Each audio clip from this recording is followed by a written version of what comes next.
இதுதான் வந்து reception area. நீங்கள் ட்ராயிங்கில் ஆல்ரெடி பார்த்துருப்பீங்க. ரிசப்ஷன் ஏரியாவில் வந்து பிளான் பண்ணியிருக்கோம். இந்த ஏரியா ரிசப்ஷன் டேபிள் சொல்லுவோம். இந்த டேபிள் வந்து ஃபஸ்ட்டு வந்து எல் கார்னர் டேபிள் மாதிரி பிளான் பண்ணியிருக்கோம். சின்ஸ் இடம் கொஞ்சம் ஸ்பேசஸ் கம்மியாக இருக்கிறதால ஸ்ட்ரெயிட் டேபிள் இந்த டேபிள் பிளான் பண்ணியிருக்கோம். இங்கே வந்து சேர்ஸ் அட்டன் பண்ணுற சேர்ஸ் பிளான் பண்ணியிருக்கோம். ஸோ இந்த ஏரியாவில் பார்த்தீங்கன்னா அவங்க ஷட்டர் ப்ரொவிஷன் வர்றதால இந்த பார்ட்டிஷன் தனியாக கொடுக்க வேண்டியதாக இருக்குது. அதனால் தனியாக ப்ரொசீட் பண்ணியிருக்கோம். ஸோ இது ரிசப்ஷன் ஏரியா. ஸோ இதில் ரிசப்ஷன் ஏரியாவில் வந்து பார்த்திங்க அப்படின்னா ஃபுல்லாக வந்து எல்லாமே வந்து கிளியர் கிளாஸ் கான்செப்ட் எதுக்கு போனோம் அப்படின்னா இது வந்து ஒரு இன்ஸ்டியூட்டு.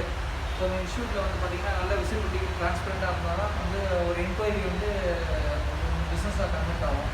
ஸோ அந்த மார்க்கெட்டிங் பாயிண்ட் ஆஃப் வியூவில் வந்து நாங்கள் இது வந்து ஃபுல்லாகவே கிளியர் கிளாஸை வந்து கஸ்டமருக்கு ப்ரொசீட் பண்ணலாம்னு சொன்னோம். ஸோ கஸ்டமர் வந்து கோஆபரேட் பண்ணியிருந்தால அதை கிளியர் கிளாஸ் ப்ராசஸ் பண்ணியிருக்கோம்.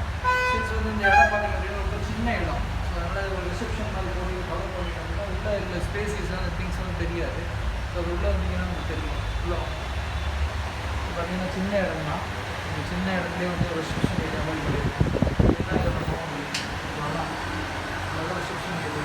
ஸோ இது சின்ன பவர் ஏறினால இதை நம்ம வந்து கிளியர் அதாவது கிளியர் கிளாஸோ இல்லை சின்ன கிளாஸோ ஏதாவது கவர் பண்ணியிருந்தோம்னா இந்த இடம் மட்டும் அடைச்ச மாதிரி இருக்கும். உள்ளே என்னென்ன ஸ்பேசஸோ ஒன்றுமே தெரியாது. இன்ஸ்டியூட் தெரியாது. ஸோ அதனால் ஒரு கான்செப்ட் இருக்குன்னா இந்த கிளியர் கிளாஸ் கொடுத்துருக்கோம். இதில் வந்து பார்த்திங்கன்னா இதில் வந்து ஸ்லைடிங் ஆக்சஸ் இது வந்து ரிவர்ஸ் வந்து வாஷிங் ஏரியா பால்கனி. இது வந்து பார்த்திங்கன்னா பாத்ரூம் வாஷிங் ஏரியா இருக்குது. ஸோ அதெல்லாம் வந்து பார்த்திங்கன்னா இது ரைட் சைடு ஓப்பன் வச்சு டிஸ்டர்பன்ஸாக இருந்துச்சு. ஸ்லைடிங்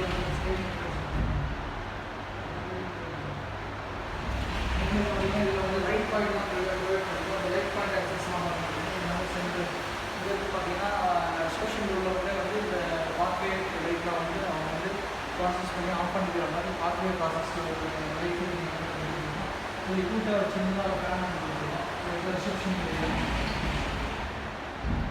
ஸோ இது ரிசப்ஷன் ஏரியா முடிஞ்சது. இது பார்த்திங்கன்னா இது ஒரு கிளாஸ் ரூமு. இந்த கிளாஸ் ரூமில் பார்த்திங்கன்னா 2 வகையான கிளாஸ் யூஸ் பண்ணியிருக்கோம். ஒன்று வந்து கிளியர் கிளாஸ் யூஸ் பண்ணியிருக்கோம், இன்னொரு பின்னட் கிளாஸ் யூஸ் பண்ணியிருக்கோம். ஸோ இந்த கிளியர் கிளாஸில் வந்து பார்த்திங்கன்னா ஒரு டிரான்ஸ்பரண்ட் லுக் இருக்கும். ஸோ கிளாஸில் என்ன நடக்குது, கிளாஸில் எப்படி ஸ்டூடெண்ட்ஸ் கவனிக்கிறாங்க, எப்படி வீட்டில் வந்து கிளாஸ் எடுக்கிறாங்க, அதை வந்து நம்ம வந்து ஒரு மார்க்கெட்டிங் ஸ்ட்ராட்டஜியாக யூஸ் பண்ணி அதே நேரத்தில் பார்த்திங்கன்னா எல்லாமே டிரான்ஸ்பரண்ட்டாக இருக்கும், கிளியர் கட்டாக இருக்கும் பிஸ்னஸ் அப்படின்றதால கிளியர் கிளாஸ் ப்ரொவைட் பண்ணியிருக்கோம். கஸ்டமர் ப்ரொசீட் பண்ண சொன்னாங்க.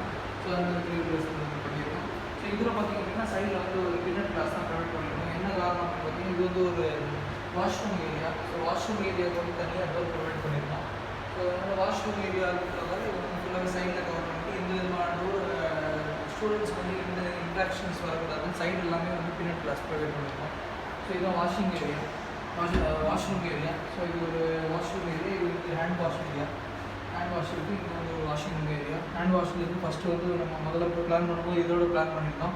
ஸோ இது கொஞ்சம் கம்ஃபர்டபுளாக இருக்கட்டும்னு சொல்லிட்டு இது கொஞ்சம் எக்ஸ்டெண்ட் பண்ணியிருக்கோம். ஸோ இது வாஷ்ரூமுக்கு தனியாக லைட் ப்ரொவிஷன் கொடுத்து இந்த இடத்துல எஸ்பெஷலாக பார்த்தா நம்ம வந்து ஓப்பன் பண்ணுறோம். என்ன காரணம் பார்த்தீங்கன்னா வாஷ்ரூம் ஏரியாவில் இங்கே யார் நிற்கிறாங்க வைக்கிறாங்க ஒரு டிரான்ஸ்பரண்ட்டாக இருக்கக்கூடாதுன்றது இது ஃபுல்லாக வந்து ஒரு டோர் மாதிரி விசிபிள் பண்ணி உங்களுக்கு வந்து ஃபுல்லாக வந்து ஹைட் பண்ணிட்டோம். ஸோ வந்து இது ஒரு பிளான், இதோட ஸ்ட்ராட்டஜி வரும் போடுறது கான்செப்ட். அதுக்கப்புறம் அதை இதெல்லாம் பார்த்தீங்கன்னா எல்லாமே இந்த கிளியர் கிளாஸ் தான். எல்லாமே கிளியர் கிளாஸ். ஸோ இது வந்து பார்த்தீங்கன்னா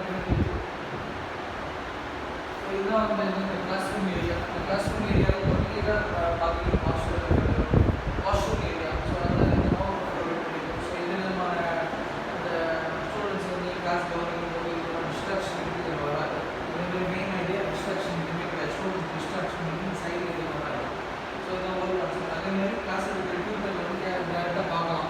வெளியில் என்ன நடக்குது, ரிசப்ஷன் யாரும் ஒரு கான்செப்ட் எல்லாமே கான்செப்ட் பேஸ்டு இன்டீரியர் ப்ரொவைட் பண்ணியிருக்கோம். எல்லாத்துலேயுமே ஒரு கான்செப்ட் இருக்குது, ஒரு மார்க்கெட்டிங் ஸ்ட்ராட்டஜி இருக்குது. அதேமாதிரி ஒரு ஃபீஸிங் இருக்குது, ஒரு அஸ்தட்டிக்கான லுக். இது எல்லாத்தையுமே நம்ம மைண்டில் வச்சு தான் அந்த இன்டீரியர் வந்து நாங்கள் டிசைன் பண்ணியிருக்கோம். ஸோ அதே மாதிரி இந்த அவுட்புட் வந்து ஸோ அது ஒரு ஆஃபீஸ், அது ஒரு கிளாஸ் ரூம் ஏரியா, இது ஒரு கிளாஸ் ரூம் ஏரியா. அதேமாதிரி பார்த்திங்க அப்படின்னா இன்னும் இந்த லைட் ப்ரொவிஷன் பார்த்திங்க அப்படின்னா இன்னும் ஒரு அன்லிமிட்டட் குவாலிட்டி ஏரியா மாதிரி ஒரு மாதிரி சப்போர்ட் ஏரியா ஸ்பெசிஃபிக் வந்து பார்த்திங்கன்னா ஒரு ஏழு மாதிரி ஒரு காரணம் இருக்குது. ஸோ எல்லாமே நாங்கள் இது ஓனாக டிசைன் பண்ணி க்ரியேட் பண்ணி எப்படி இருந்தால் கிளாஸ் ரூம் கரெக்டாக இருக்கும், எப்படி இருந்தால் வந்து ஒரு ஃபீஸிபிளாக இருக்கும், எப்படி இருந்தால் ஒரு அஸ்தட்டிக்காக இருக்கும், அதே நேரத்தில் பர்பஸ் எப்படி சால்வ் ஆகும், எப்படி பண்ணலாம் அப்படின்ட்டு எல்லாமே கான்செப்டில் கொண்டு வந்து